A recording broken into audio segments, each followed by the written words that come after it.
నిండు చంద్రుడు ఒకవైపు, చుక్కలు ఒకవైపు అన్నట్లు ఇజ్రాయెల్ ఒకవైపు, ఇస్లామిక్ దేశాలు మరోవైపు భీకర యుద్ధం కొనసాగుతుంది. పట్టుమని కోటి జనాభా కూడా లేని ఈ దేశం పట్టుదల చూస్తే ఎవరికైనా ముచ్చటేస్తుంది. 75 ఏళ్ల కింద ఏర్పడిన ఇజ్రాయెల్ను చుట్టూ ఉన్న దేశాలే అంతం చేయాలని అన్ని విధాలా ప్రయత్నించాయి. కానీ ఇప్పటి వరకు ఇజ్రాయెలే ఒక్కసారి కూడా ఓడిపోలేదు. ప్రతిసారి అద్భుతంగా పోరాడి, కొన్ని సందర్భాల్లో ఒకే సమయంలో 9 దేశాలు దాడి చేసినా తెగించి కొట్లాడి గెలిచి నిలిచిందే తప్ప ఏనాడు ఓడిపోలేదు. ఒక చిన్న దేశం ఈ స్థాయికి ఎలా చేరుకుందో తెలిస్తే షాక్ అవ్వాల్సిందే. 1948లో ఇజ్రాయెల్ ఏర్పడిన వెంటనే దాని మీద Egypt, Jordan, Syria, Lebanon, Iraq 5 Arabia దేశాలు కలిసి దాడి చేశాయి. అప్పటికీ ఇజ్రాయెలే కొత్తగా ఏర్పడిన దేశం. ఇంకా సైనిక వ్యవస్థ కూడా సరిగ్గా లేదు. కానీ ప్రజలు ఒకటే యుద్ధం చేశారు. ఆ యుద్ధంలో ఇజ్రాయెల్ గెలిచి తన స్వతంత్ర్యాన్ని కాపాడుకుంది. 1967లో ఈజిప్ట్, జోర్డన్, సిరియా లాంటి అరబ్ దేశాలు మళ్లీ కలిసి ఇజ్రాయెల్ పై దాడి చేశారు. ఈ యుద్ధాన్ని 6 డే వార్ అంటారు.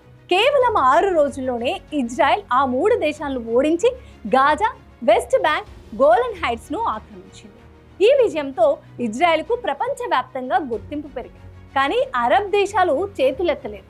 1973లో యమ్ కిపూర్ వార్ జరిగింది. ఈజిప్ట్, సిరియా కలిసి ఇజ్రాయెల్పై తిరిగి దాడి చేశారు. మొదట్లో ఇజ్రాయెలే కొంత నష్టపోయింది. ఎందుకంటే యమ్ కిపూర్ అనేది యూదులకు పవిత్ర దినం. అందుకే సైన్యం అప్రమత్తంగా ఉండలేదు. కానీ కొద్దిసేపట్లోనే ఇజ్రాయెల్ కోలుకుని ఎదురుదాడి చేసింది. అంతిమంగా విజయం సాధించింది. యమ్ కిపూర్ యుద్ధం తర్వాత ఇజ్రాయెల్ తన భద్రతను మరింత కఠినంగా మార్చుకుంది. ప్రపంచం మొత్తం నుంచి ఆధునిక ఆయుధాలు కొనుగోలు చేయడం ప్రారంభించింది. ఇజ్రాయెల్కు అమెరికా కీలక మిత్రదేశంగా మారింది. అమెరికా నుంచి పలు రకాల మిలిటరీ సాయం అందింది. దీనివల్ల ఇజ్రాయెలే సైన్యం మరింత బలపడింది. పాలస్తీనా లిబరేషన్ ఆర్మీ ఇజ్రాయెల్ పై దాడి చేస్తుందని 1982లో ఇజ్రాయెలే లెబనాన్లో దాడులు చేసింది. ఈ యుద్ధంలో ఇజ్రాయెల్ హిజాబ్ అనే ఉగ్ర సంస్థతో పోరాడింది. ఇజ్రాయెల్కు శత్రులు బయట మాత్రమే కాదు, లోపల కూడా ఉన్నారు.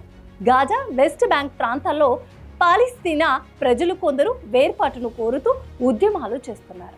హమాస్ అనే సంస్థ గాజాలో అధికారం పొందింది. హమాస్ తరచూ ఇజ్రాయెల్పై రాకెట్లతో దాడులు చేస్తుంది. దీనికి ప్రతిగా ఇజ్రాయెల్ గాజా మీద వైమానిక దాడులు చేస్తుంది. ఇలా ఇజ్రాయెల్, పాలస్తీనా మధ్య చెలరేగిన సంఘర్షణ కొనసాగుతూనే ఉంది. అయితే ఇజ్రాయెల్ తన ప్రజలను రక్షించడంలో మాత్రం ఎప్పుడూ వెనకాడలేదు. ప్రతి దాడికి సమర్థంగా ప్రతిదాడి చేస్తుంది. ఇజ్రాయెల్ సైన్యం ప్రపంచంలోనే అత్యంత శక్తివంతమైనదిగా పేరుగాంచింది.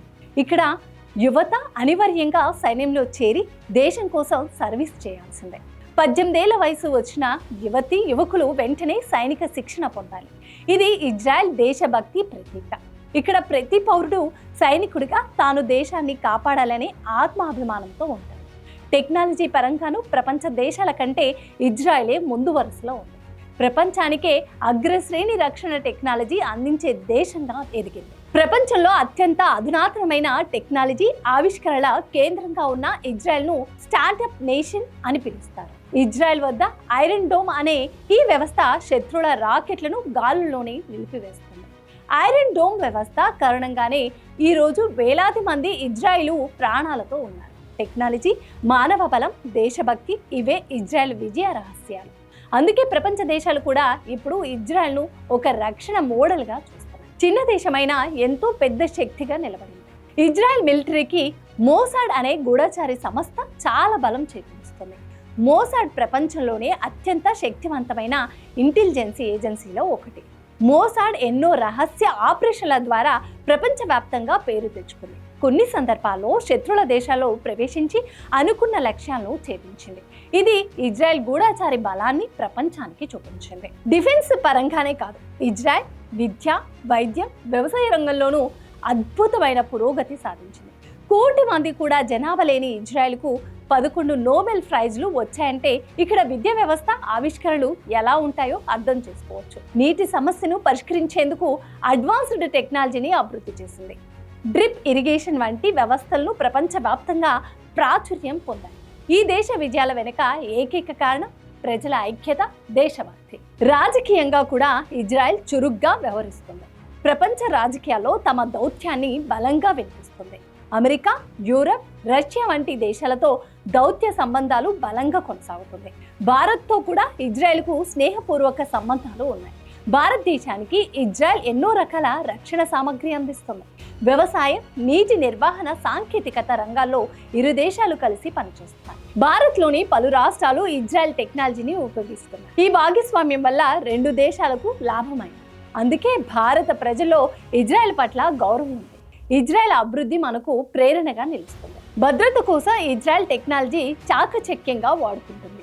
డ్రోన్లు, missile defence systems, electronic warfare వ్యవస్థలు అగ్రశ్రేణిలో ఉన్నాయి. శత్రువు ఎలా దాడి చేసినా వెంటనే స్పందించగల సామర్థ్యం ఉంది. ప్రజలకు సైన్యం మీద గౌరవం, సైనికుల పట్ల ప్రేమ ఎక్కువగా ఉంటుంది.